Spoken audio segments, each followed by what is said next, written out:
हाय, good afternoon. CNBC आवाज Motilal Oswal studios में आप सबका स्वागत है। बारी है अब आज के इस हफ्ते के कह लीजिए आखिरी सास बहू और सेंसेक्स की, क्योंकि ये है ट्रंकेटेड वीक। फ्राइडे को मार्केट हॉलीडे है, तो जो गाबा सर का चाचा भतीजा निफ्टी है वो फ्राइडे की जगह कल थर्सडे हो रहा होगा इस बार। तो ये टेक्निकली वीक का लास्ट सास बहू और सेंसेक्स हो गया। और आज के दिन मदद करने के लिए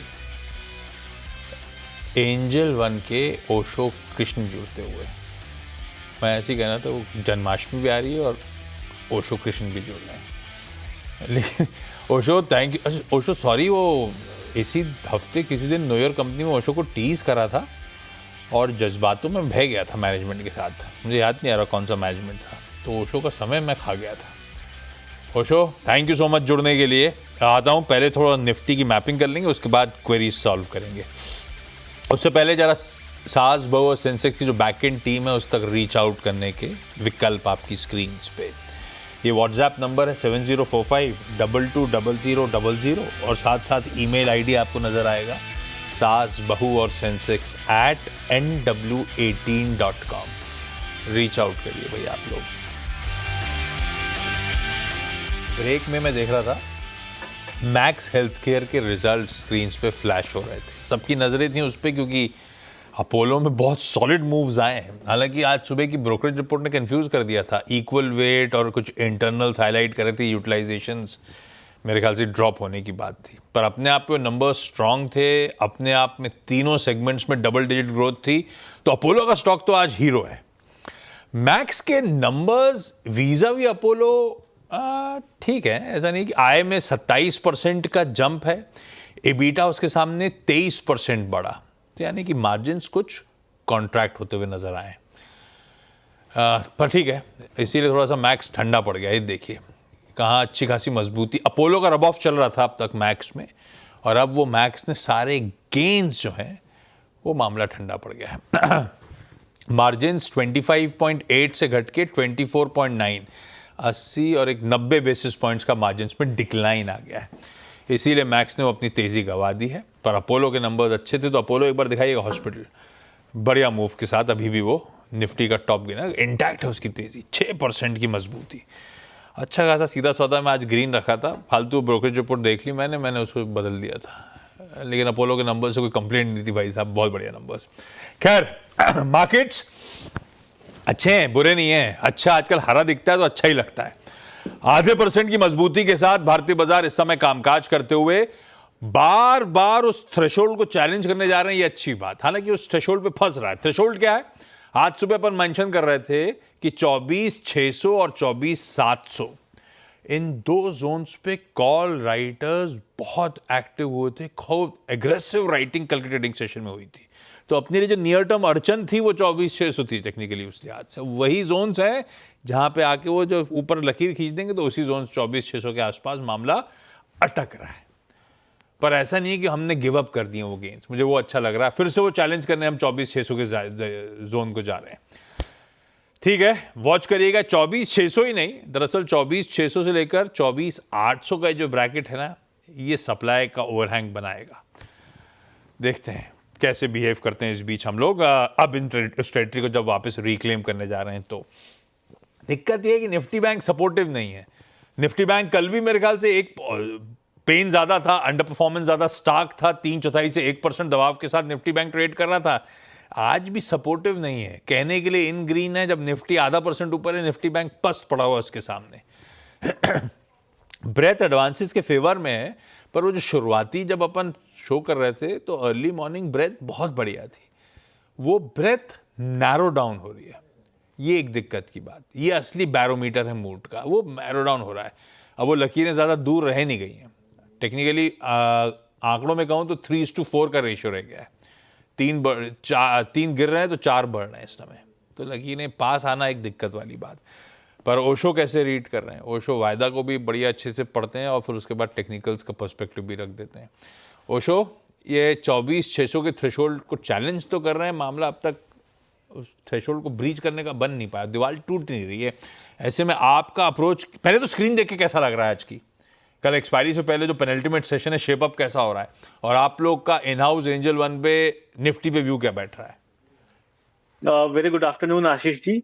सी ओवरऑल देखें, जैसा कि ओवरऑल ग्लोबल मार्केट्स के सेंटिमेंट्स थे, हमें लग रहा था कि आज एक अच्छा बाउंस देखने को मिल सकता है। निफ्टी में अभी भी स्ट्रेंथ रखा हुआ है, एंड अभी मुझे लगता है कि निफ्टी यहां से एक अच्छा शॉर्ट कवरिंग दिखा सकता है। बिकॉज अगर हम लॉन्ग शॉर्ट रेशियो देखें, अभी भी 8% 9% पे लॉन्ग शॉर्ट रेशियो चल रहा है। तो मुझे लगता है एक्सपायरी से पहले एंड एक्सपायरी के दिन तक एक अच्छा शॉर्ट कवरिंग देखने को मिल सकता है। बट जैसा आपने इनिशियली बताया कि 24,600 एंड 700 पे कॉल राइटर्स काफी स्ट्रांगली पोजीशंस बनाए हुए हैं। तो मुझे लगता है कल के दिन तक हमें 700 के लेवल्स को क्रॉस करते हुए निफ्टी में एक अच्छा बाइंग ट्रैक्शन देखने को मिल सकता है। मुझे लगता है ओवरऑल एक स्ट्रांग बेस सेटअप बन चुका है। टेक्निकली भी अगर हम देखें तो बुलिश गैप के ऊपर 3 दिन काफी स्ट्रांगली सस्टेनेंस किया है निफ्टी, एंड वहां से ग्रेजुअल ट्रैक्शन आना स्टार्ट हो रहा है। तो मुझे यहाँ पे एक बाइंग का व्यू लेकर के चलने की सलाह बन रही है। हायर लेवल्स पे 24,700 750 का टारगेट है।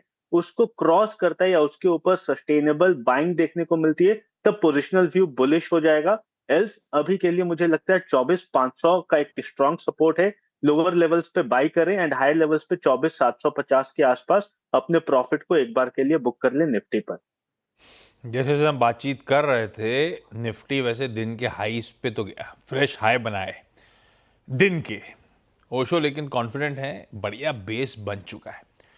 24,500 के स्टॉप के साथ यहाँ पे खरीदारी करने का मन बना है। 24,500 का स्टॉप बोला क्या ओशो? जी बिल्कुल, 24,500 पे हाँ, काफी स्ट्रॉन्ग सपोर्ट है, उसका 750 तक के स्टॉप लॉस टारगेट। मेंटेन करें। ओके, 700 750 के टारगेट्स कल की एक्सपायरी से के समय, मतलब यहाँ से लेके कल के बीच में अभी और दमखम बचा है भारतीय बाजारों का। अभी रेंज में, उस रेंज को स्मार्टली प्ले करने की जरूरत है। ऊपर एग्जॉशन शायद आ रहा हो तो आप मुनाफा बांध लीजिएगा। एक बार वो थ्रेशोल्ड ब्रीच होता है तब देखते हैं, उसके बाद रिविजिट कर लिया जाएगा, तब की तब देखी जाएगी। अभी सामने एक्सटेंडेड वीकेंड भी खड़ा हुआ है, सॉरी एक्सटेंडेड नहीं, लॉन्ग वीकेंड खड़ा हुआ है, फ्राइडे को मार्केट हॉलिडे के चलते। खैर, सवाल जवाब के सिलसिले की शुरुआत करते हैं। कोई भी रिजल्ट इंपॉर्टेंट आएंगे तो मैं बट ऑब्वियस से बातचीत करता रहूँगा। मैक्स हेल्थ केयर अब किसी भी वक्त लाल की तरफ आ जाए, सिर्फ आधा % गेन रहेगा मैक्स के। ठीक है, आज अपने को नोएडा जाना है, अहमदाबाद जाना है, और आगे फिर दिल्ली और बरेली भी ले चलूंगा आप लोगों को। पहले नोएडा से डॉक्टर रीता सैनी जी जुड़ती हुई। Rita ma'am, good afternoon. ये डॉक्टर साहिबा कौन सी वाली Rita ma'am? Rita ma'am, unmute करना पड़ेगा, शायद आपका माइक म्यूट पे है। सॉरी सॉरी सॉरी, पीएचडी वाली सर। काय में पीएचडी कर रहा था रीता मैम? नेटवर्किंग में। नेटवर्किंग मतलब वो आईटी में नेटवर्किंग, या हम लोग जो नेटवर्किंग करते रहते हैं लोगों से बात करके? IT networking. अरे वाह, तो उसमें पीएचडी कर डाला। फिर कहीं हाँ आप जॉब जी। कर रहे हो क्या? मैं पीएचडी गाइड हूँ सर।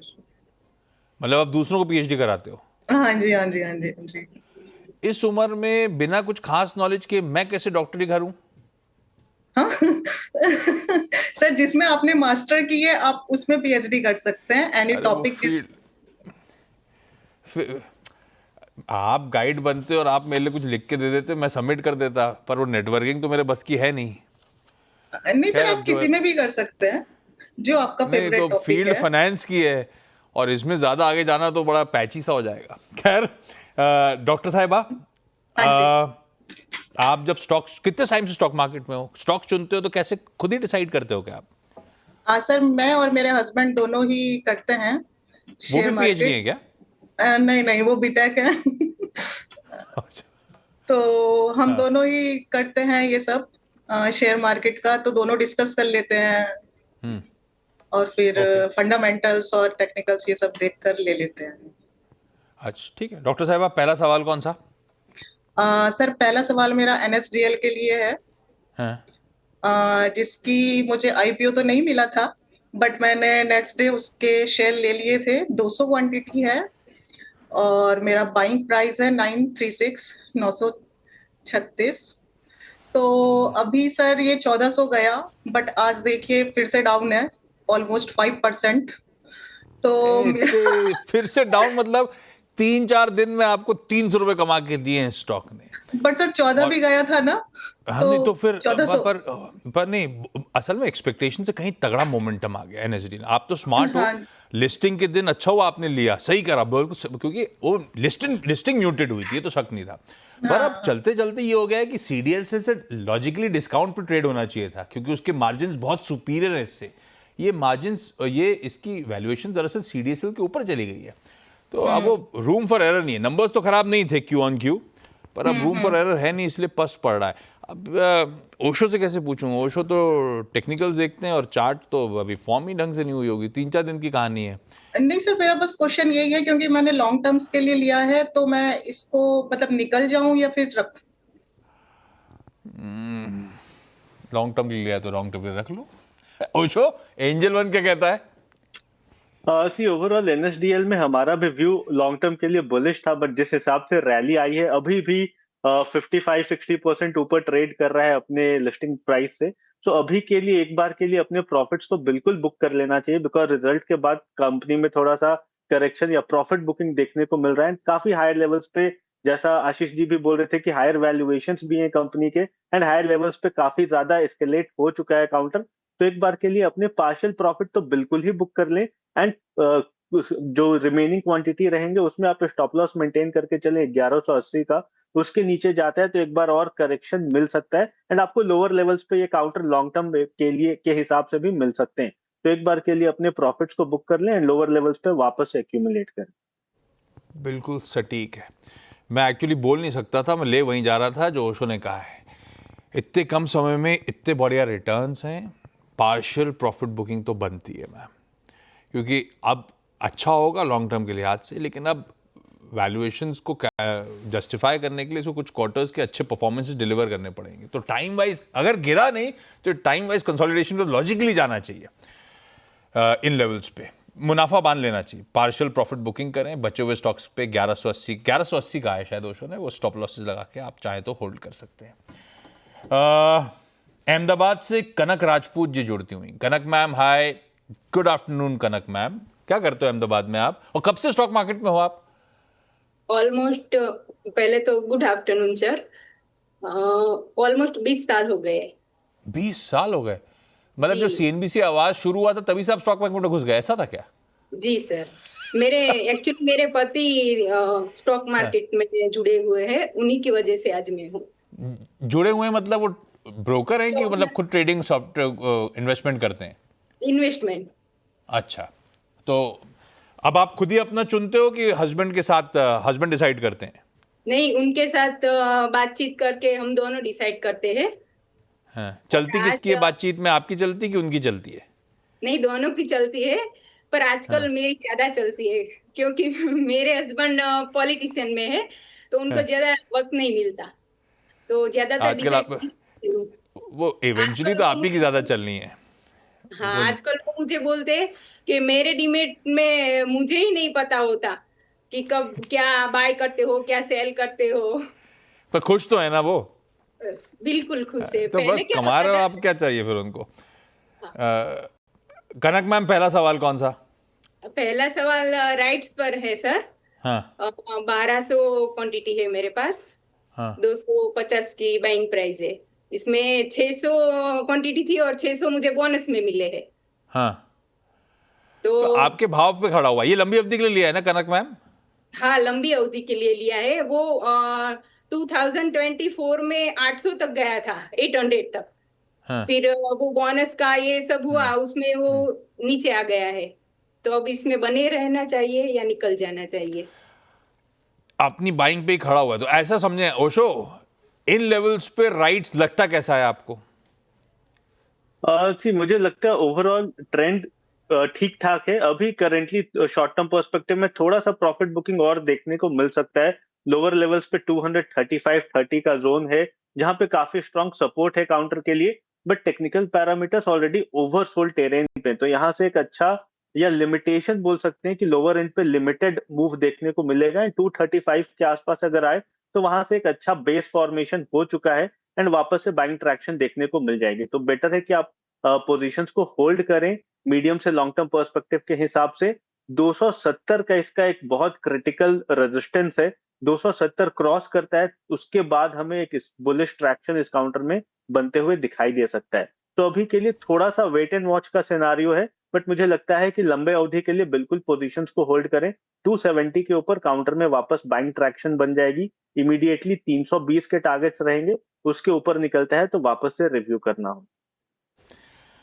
हाँ, देवयानी इंटरनेशनल के रिजल्ट्स आते हुए खराब नंबर्स हैं। अभी एफएमसीजी से उम्मीदें जाग रही थी, लेकिन कंजम्पशन के लिहाज से ये नंबर्स, मुनाफा 88% गिरा है। खैर, मुनाफे को छोड़ दीजिए, आए अपने आप, ईबीटा मेरे ख्याल से अपने आप में और मार्जिन्स कॉन्ट्रैक्ट हुए, वो डिटेल्स स्क्रीन्स पर आएंगे आपके। ठीक है, देवयानी के रिजल्ट्स फ्लैश होते रहेंगे, मैं आगे बढ़ रहा हूँ। लेकिन यहाँ पे दिल्ली से प्रिया शर्मा जी फोन लाइन पे। प्रिया मैम, हाय, गुड आफ्टरनून। प्रिया मैम, सवाल पूछो। हाँ, हाय, गुड आफ्टरनून। मेरा सवाल है, ये पीजी इलेक्ट्रोप्लास्ट लिए थे मैंने, 340 शेयर्स लिए थे 827 पे, मई में लिए थे। तो अभी क्या है कि रिजल्ट के बाद ना ये शेयर बहुत टूट गया है, तो मुझे बस इसका लॉन्ग टर्म एस्पेक्ट जानना था। टूट ही नहीं गया, तो टूट के बिखर गया है, बुरा हाल है पीजी इलेक्ट्रोप्लास्ट। लेकिन ओशो अपने साथ अभी कैसे लग रहा हो तो अलग बात है। लॉजिक ये भी है कि मैं 825 की खरीद लेके बैठा हुआ हूँ।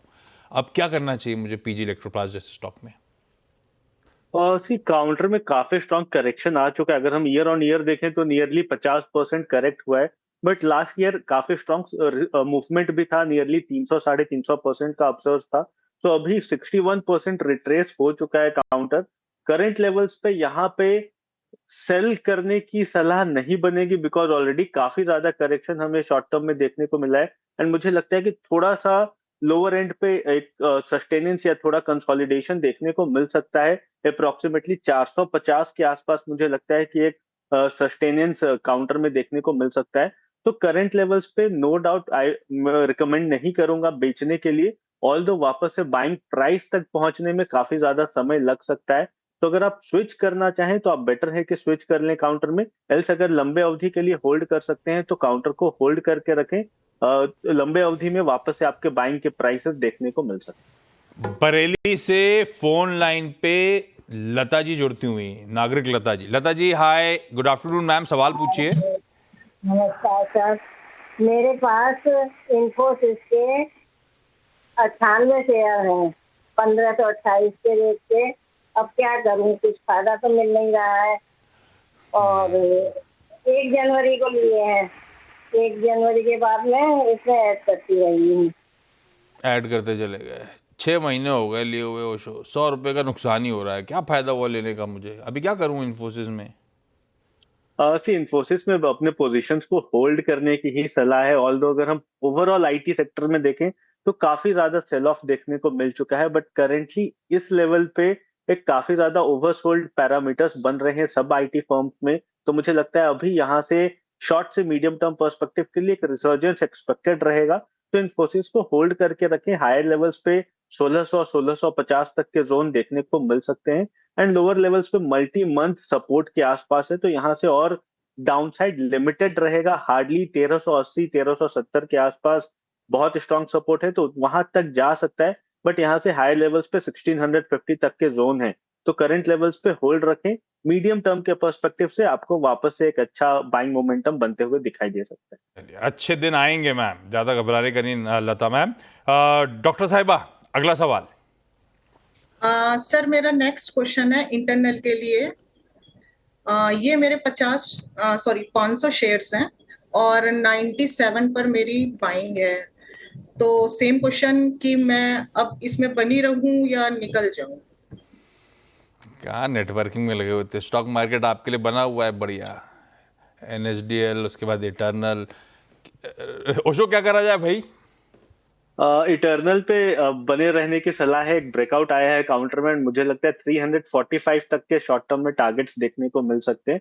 तो आप बिल्कुल अपने पोजीशंस को होल्ड करें। नियरली 30-35 पॉइंट्स के अपसाइड मूवमेंट देखने को मिल सकते हैं। वहां पे एक बार अपने पार्शियल प्रॉफिट बुक कर लें, एंड वापस से 300 के जोन में आता है तो बाइंग की अपॉर्चुनिटी मिल सकती है। कनक मैम, अगला सवाल।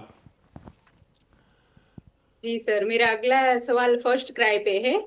150 शेयर है मेरे पास और 520 की मेरी बाइंग प्राइस है। फर्स्ट क्राई ब्रेन बीज दिखाइए स्क्रीन पे, आ गया 520 की खरीद। ओशो क्या करें इसमें? सी काउंटर में काफी लैक लस्टर मूवमेंट है, कोई भी बाइंग ट्रैक्शन देखने को अभी तो काउंटर में नहीं मिल रहा है। बट पिछले अगर हम 2-3 महीनों की बात करें तो एक स्ट्रॉन्ग कंसोलिडेशन है 350 के आसपास, तो ये बेस फॉर्मेशन बन सकता है काउंटर के लिए। हालांकि हायर लेवल्स पे ये 390 या 400 के ऊपर निकलता है तब बाइंग ट्रैक्शन देखने को मिल सकती है। अभी के लिए आप पोजीशन को होल्ड करके रखें, 340 का स्टॉप लॉस मेंटेन करें एंड 400 के ऊपर निकलते ही वापस से बाइंग ट्रैक्शन देखने को मिल सकता है। अरे भाई, इस नोट पे डॉक्टर साहिबा, कनक जी और लता मैम और प्रिया मैम जो फोन लाइन पे जुड़ी थी, आप सबका धन्यवाद जुड़ने के लिए। ओशो बने रहिए, ब्रेक के उस पार एक क्विक आपसे जरा एसबीएस स्टॉक पिक लूंगा।